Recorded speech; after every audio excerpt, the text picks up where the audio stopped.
Welcome back to NK Biology class. I'm your educator Nikita Kargeti. If you are new to this channel, don't forget to like, comment, share and subscribe. So आज हमारे channel पे बहुत ही special guest आए हैं और ये हमारे channel का एक फर्स्ट इंटरव्यू भी है. हमारे साथ स्पेशल गेस्ट का नाम है हिमानी कुआरबी. इन्होंने CSIR नेट जून 22 में AIR 136 रैंक हासिल की है एंड जो पहला इससे एग्ज़ाम हुआ था दिसंबर 2021 का, वहाँ उसमें इन्होंने 163 रैंक अचीव की थी.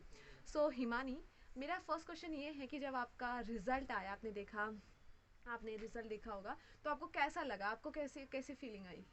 तो hello everyone, thank you Nikita ये प्लेटफॉर्म प्रोवाइड करने के लिए. तो जो रिज़ल्ट सबसे पहले आया था तो देख के काफ़ी खुशी हुई थी. वैसे मुझे उम्मीद तो नहीं थी, मतलब क्योंकि मेरा जो एग्ज़ाम था मेरे हिसाब से वो काफ़ी अच्छा नहीं गया था जिस हिसाब से प्रिपरेशन थी. बट ये लेकिन जैसे ही रिज़ल्ट आया तो मतलब वो एकदम अनएक्सपेक्टेड था कि इतना मतलब 99.1 मैंने अचीव की परसेंटाइल. तो बहुत ज़्यादा ही खुशी हुई कि मतलब 136 रैंक मैंने हासिल की. तो या काफ़ी घर में भी काफ़ी लोग काफ़ी खुश थे, फ्रेंड्स खुश थे, टीचर्स से बात हुई तो टीचर भी काफ़ी खुश थे. तो सब बहुत खुश थे. Okay. Himani, my next question is, पहले आपके बारे में जानना, मेरे ख्याल से सब लोग जानना चाहते होंगे कि आपने अपनी स्कूल, पहली चीज़ तो आप हैं कहाँ से, आपने अपनी स्कूलिंग कहाँ से करी, कॉलेज कहाँ से किया, एंड आपने सबसे मतलब आप पहले से ही यहीं रानीखेत में रहती हैं या फिर पहले कहीं और रहती थी? जो मतलब मेरी स्कूलिंग हुई है वो यहीं मेरे ही मतलब टाउन से हुई है.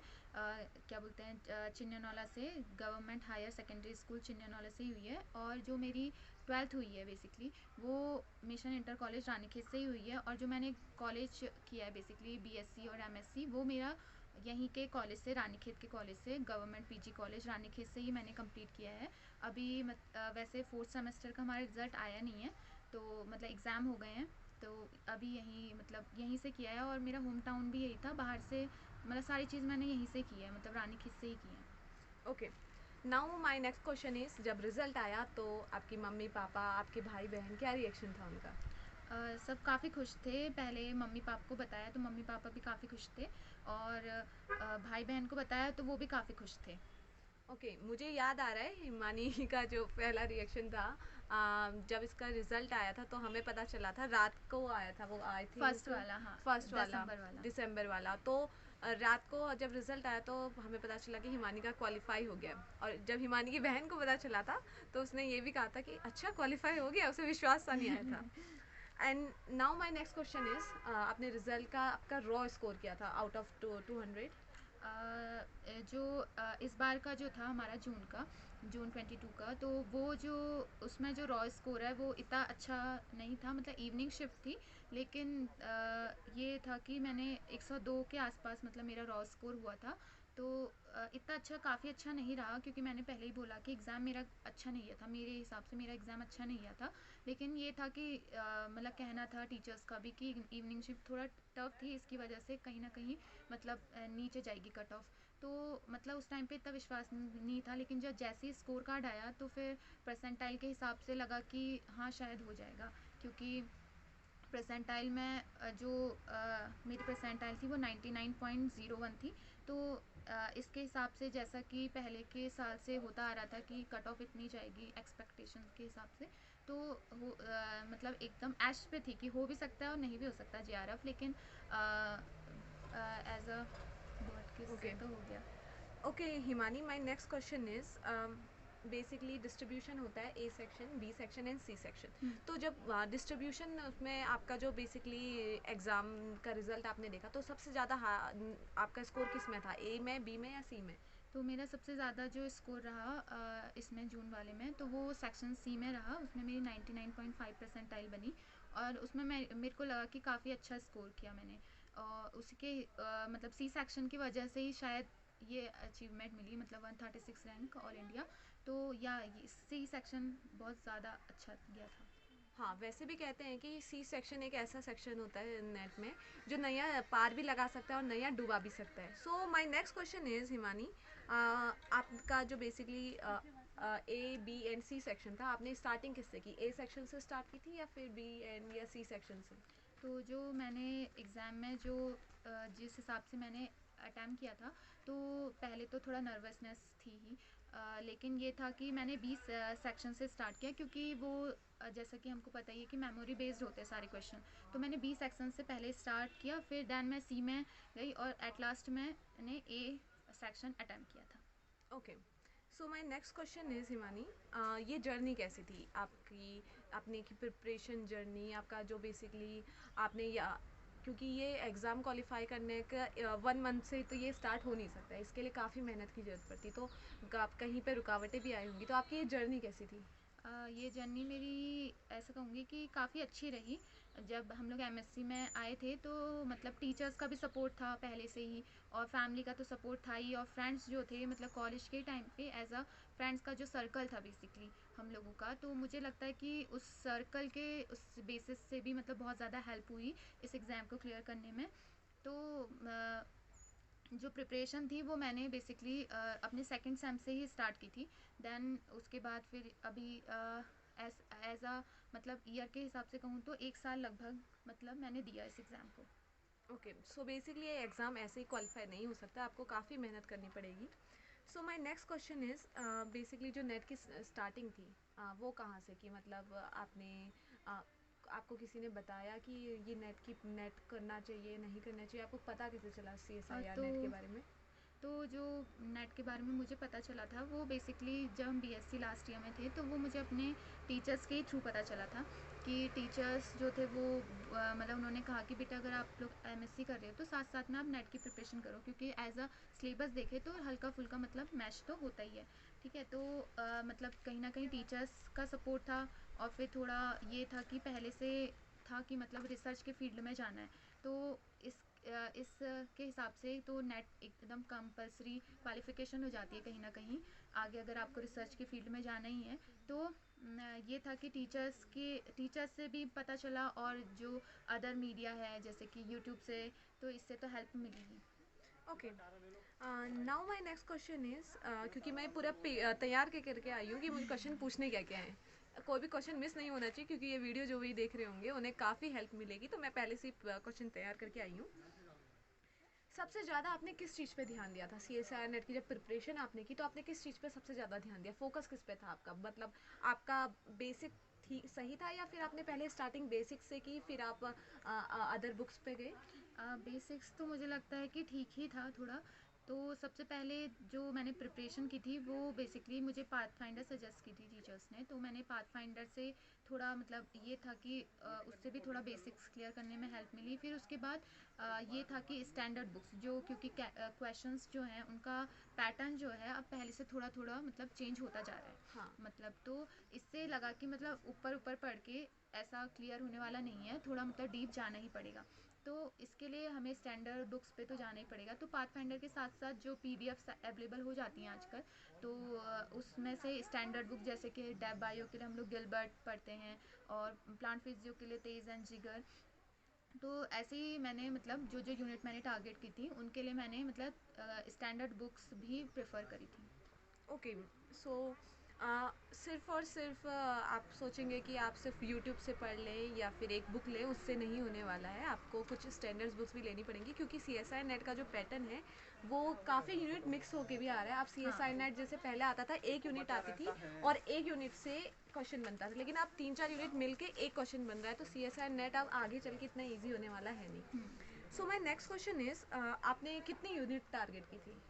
यूनिट्स का एज अ मैंने 7 और 8 यूनिट टारगेट की थी, लेकिन ये था कि जो 13 यूनिट्स हैं लाइफ साइंस में नेट के सिलेबस में, तो उसमें से ये था कि मैं जो यूनिट मैंने टारगेट नहीं की थी उनके एटलीस्ट मैंने जो इम्पोर्टेंट मतलब टॉपिक्स हैं जो कि प्रीवियस ईयर में देख के कि ये बेसिकली मतलब बार बार पूछे जा रहे हैं, तो उसको मैंने मतलब किया था, मतलब इम्पोर्टेंट टॉपिक्स मैंने करे थे। ओके, तो आपको सिर्फ और सिर्फ आप ये नहीं कह सकते कि 13 यूनिट्स होती हैं, तो 13 की 13 यूनिट, अब के टाइम में तो ऐसा लग रहा है कि 13 की 13 यूनिट आप जब प्रिपेयर करेंगे तभी आपका नेट क्वालिफाई हो सकता है।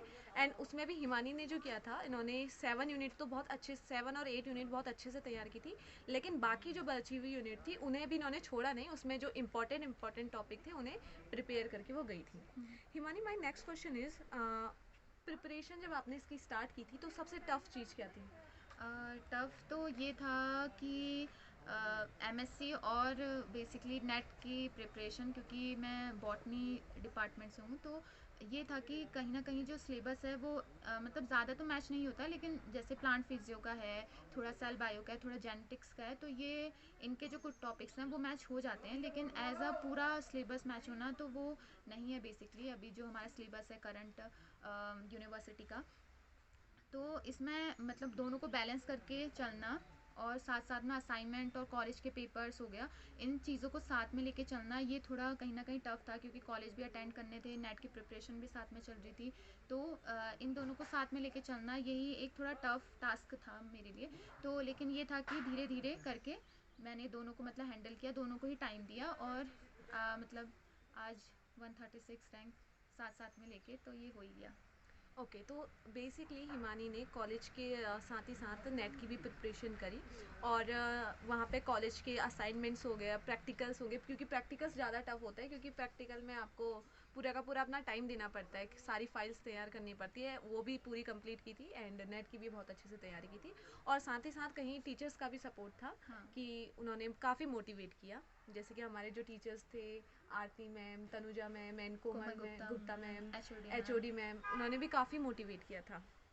अब अब मेरा जो नेक्स्ट क्वेश्चन आपसे है, अब आपने एग्ज़ाम क्वालिफाई कर दिया है, सो अब आपकी बेसिकली क्या बेसिकली आपका प्लान क्या है? तो मेरा जो बेसिकली प्लान है अभी, तो फ़िलहाल पीएचडी परस्यू करूँगी। तो यही है कि बेसिकली रिसर्च के फील्ड में आगे जाना है। तो बेसिकली पीएचडी के लिए आपने कोई स्पेसिफिक फील्ड की मैं इसी से करूँगी सोचा है, या फिर जो मिल जाए?